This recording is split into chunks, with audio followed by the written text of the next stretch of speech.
जय हिंद, नमस्कार। मैं नाशिदा सुरेंद्र सिंह, फर्स्ट महा रेजिमेंट इंडियन आर्मी। मैं इस वीडियो में गद्दार और चोर कर्नल अमित बिष्ट के फादर साहब के बारे में जानकारी देना चाहता हूँ। आपने एक कहावत तो सुनी ही होगी कि जैसा बाप वैसा बेटा। मेरे केस में ये कहानी बिल्कुल फिट बैठती है। यानी कर्नल अमित बिष्ट के जो फादर साहब थे वो कर्नल बिष्ट के से मतलब 2 कदम आगे के ही कलाकार थे। अभी मैं आपको बताता हूँ, जब मैंने कर्नल बिष्ट की लाइन ऑफ कंट्रोल पर पैसा लेकर जो घुसपैठ कराता था हमारे देश में ये आतंकवादियों की, और जो जवानों का शोषण करता था, चोरी करता था और बहुत ज़्यादा उल्टे कारनामे करता था, तो मैंने इसका रिपोर्ट किया था। इस कारण इसने अपने प्रभाव से मुझे पहले तो पोस्टिंग इधर उधर भगाया था। फिर मैं जब पोस्टिंग के विरोध में इसकी कंप्लेन करी थी तो वहाँ पर कोई कार्रवाई हुआ नहीं था, हायर अथॉरिटी ने नहीं किया था, तो मैंने दिल्ली हाई कोर्ट में केस डाल दिया था। तो दिल्ली हाई कोर्ट ने 3 वीक का समय देते हुए इसके ऊपर शिकंजा कस दिया था, और हर आर्मी हेडक्वार्टर की तरफ से भी कोर्ट ऑफ इंक्वायरी के ऑर्डर होकर मुझे दिल्ली में अटैच कर लिया गया था।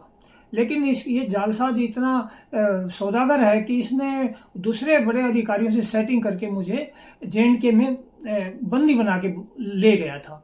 तो मैं जब वहाँ गया था तो इसने मेरे को हॉस्पिटल में पागल घोषित करके डाल दिया था और मुझे कैद में कर लिया था। तो मैं कैद में होने के बाद मैं तो इसकी कोई कंप्लेन करना, दोबारा दिल्ली हाई कोर्ट में जाने के काबिल रहा नहीं था। तो मेरा छोटा भाई नरेंद्र सिंह, जो सेकंड जाट से रिटायर्ड है, और मेरी मिसेज, ये दोनों मेरे लिए बहुत संघर्ष कर रहे थे। इन्होंने दोनों ने मेरी बात को उठाया, Delhi army headquarter, defence ministry, यहाँ तक कि बहुत से मिनिस्टर्स को जाके मिले कि मेरे साथ एक गद्दार चोर कर्नल मुझे जान से मारने की कोशिश कर रहा है, क्योंकि मैं उसकी गद्दारी और चोरी का विरोध कर रहा था। तो इस पर फिर कर्नल बिष्ट को बड़ा परेशानी हुआ कि मुझे तो कैद में कर लिया, लेकिन मेरी वाइफ और मेरे छोटे भाई को कैसे कैद में किया जाए, क्योंकि वो तो अभी रिटायर हो चुका था। तो इसके फादर ने, मंगल सिंह बिष्ट, ने बड़ी एक साजिश रची। मैं करनाल हरियाणा में रहता हूँ, मेरा और गांव है जो मेरा सोनीपत डिस्ट्रिक्ट के अंदर है। मेरा छोटा भाई मेरे परिवार को संभालने के लिए करनाल में आता रहता था, क्योंकि मुझे तो इसने बिष्ट ने कैद में करवा लिया था। तो जब वो करनाल से सोनीपत की तरफ जा रहा था तो रास्ते में पानीपत आता है, ये वहीं रहता है। इसने मेरे छोटे भाई को पकड़ा और मेरे भाई के साथ उनका एक दोस्त भी था।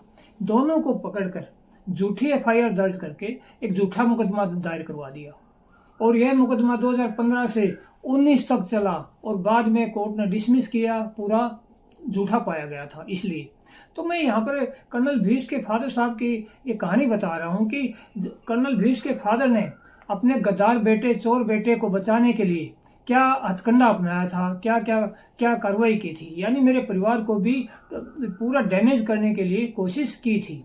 और मैं आपको बताता हूँ, कर्नल बिष्ट के जो फादर साहब हैं, जब मेरी लखनऊ में पलटन थी, जब मेरी यूनिट लखनऊ में थी, तो यह एज ए कमांडिंग ऑफिसर के बाप की तरह ये ऑपरेटिंग करता था मेरी यूनिट में। यानी मैं तो कर्नल बिष्ट का फादर हूँ, तो मेरे लिए तो फर्स्ट महा जो यूनिट है, ये आर्मी है, वो तो मेरे लिए वही सारी का, मैं तो एक टाइप से मैं यूनिट का ही बाप हो गया हूँ। तो ये जो हमारे PRI ऑफिस होता है, जहाँ पर जो फाइनेंशियल हमारा मैनेजमेंट होता है, या जो भी रिपोर्ट एंड रिटर्न्स बनते हैं, ऑडिट होता है, तो सारे डॉक्यूमेंट्स में जो भी है ये खुद वहाँ पर काफ़ी अपना वो करता था, हेरा फेरी। क्योंकि जो झूठा बिलिंग होता था, जो भारत सरकार से जो भी ग्रांट्स आती हैं, जो बहुत कुछ हमारा सरकारी जो पैसा आता है, तो उसके लिए बिलिंग वगैरह करना होता है, फिर उसका ऑडिट होता है, एक प्रक्रिया सेट होती है।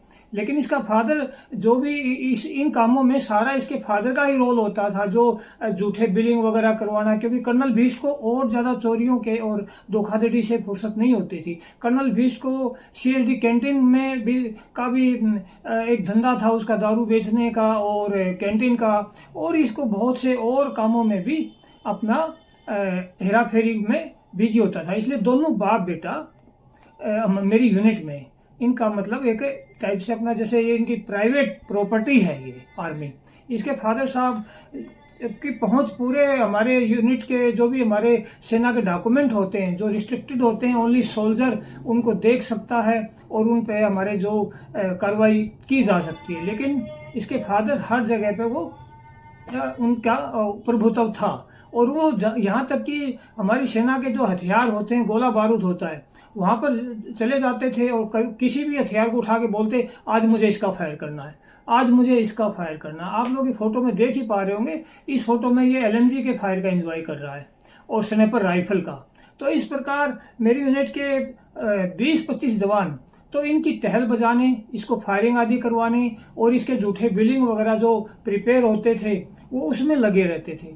यहाँ तक कि इसके 5-7 जवान इसके परिवार के लोगों को लखनऊ में लाना, उनको पिकनिक मनवाना, फिर उनको पानीपत छोड़ के आना, फिर दोबारा उसके दूसरे रिश्तेदार को लाना, वहाँ छोड़ के आना, उनकी सहायकी करना वगैरह में ही बिजी रहते थे। और जो जिन लोगों को आगे प्रमोशन का लालच है, अभी जिस प्रकार आप इस फायरिंग के फोटो में देख रहे हैं, 2 मेरे ये होनहार सूबेदार साहब हैं, इनको आगे ऑनररी वगैरह की तलाश है। अभी ये सूबेदार मेजर तो बन भी चुके हैं, तो बढ़ चढ़कर चापलूसी कर रहे हैं। कुछ लोग ऐसे चापलूसी में भी थे, लेकिन ज़्यादातर लोग जब मैंने इसका विरोध किया था तो मेरी सपोर्ट में आ गए थे। इस कारण इसने मुझे इस यूनिट से ही हटा दिया था। और जो मैं कमांडो टीम का एक प्लाटून कमांडर था, उस टीम से तो मेरे को बहुत जल्दी हटा दिया था, क्योंकि वो सारे लड़के मेरे साथ खड़े हो सकते थे, इसे पूरा डर था। तो मैंने इस वीडियो में आपको यही बताया कि कर्नल भीष्म के फादर साहब जैसे ही हैं, यानी कर्नल भीष्म से 10 गुना आगे के हैं। बेटा नंबरी जैसे बाप 10 नंबरी होता है, तो वही है। इसी वजह से कर्नल भीष्म बहुत ही बचपन से ही ये सारी चीज़ें सीखा हुआ है और इसलिए वो इन चीज़ों को करने में बहुत ही सक्षम है। और उसको मेरी यूनिट का हर जवान सौदागर के नाम से जानता है। यानी उसने ऊपर वाली अथॉरिटी को भी इतना ज़्यादा झूठे रिपोर्ट रिटर्न्स एंड जुबान का बहुत मीठा है, उनको इतना काबू में किया कि अभी तक मेरे मामले में कार्रवाई नहीं हुई। तो मैंने आपको इसमें इनके बाप बेटे की दोनों की कहानी बताई, जो आप समझ गए होंगे और आपको सारी मेरी स्टोरी को समझने में अच्छे इसमें मदद मिलेगी। जय हिंद, नमस्कार।